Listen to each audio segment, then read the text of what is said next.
Talking politics. Doug Saltzman joining me this morning from the Home Office. Doug, what do you make of the whole Saudi Arabian situation? Journalist Jamal Khashoggi, of course, dies Istanbul, the consulate, and a lot of folks are wondering what happened. And Mike Pompeo, Secretary of State, met with the president today. And now Treasury Secretary Mr. Munchin says he will not attend an investors summit in Saudi Arabia. The political backlash of all of this, and especially as we head towards the midterm elections, and the most obvious situation, everybody wants to know what happened to this journalist who was representing the Washington Post in that part of the country. Good afternoon. It's one of the more delicate international diplomatic situations we've seen in some time. I mean, the Saudis, the Turks, they're not poster child for good relations at times, and certainly not when it comes to human rights.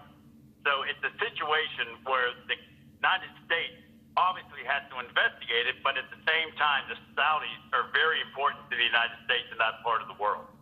All right, let's get back to the midterm election. And I want to stay on the national aspect of it across the country. Now, Ted Cruz, I talked about this earlier in my headlines, a Democrat by the name of Beto O'Rourke has raised millions of dollars, truly shocking people who have followed politics forever in that part of the world, how he was able to do it. And like the president did in 2016, he has really utilized social media to the point where a lot of progressives think that he might be a nice presidential candidate in 2020. But first things first, as we are days away from early voting in Texas and the midterm election just days away, a single-digit number is really where it's at as far as the leader in this race, the incumbent Senator Ted Cruz. What do you make of that race in Texas?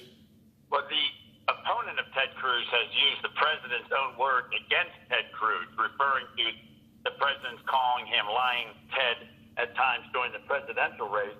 I've seen a number of different polls from that region, from the state of Texas, and it has Cruz with a lead anywhere from 7 points to 17. So when you have a spread like that, obviously there's still a lot of folks who are undecided in that race. I would be very shocked, however, if Ted Cruz does not pull that one out. You only need 51%. He doesn't need to win in a landslide to keep that seat.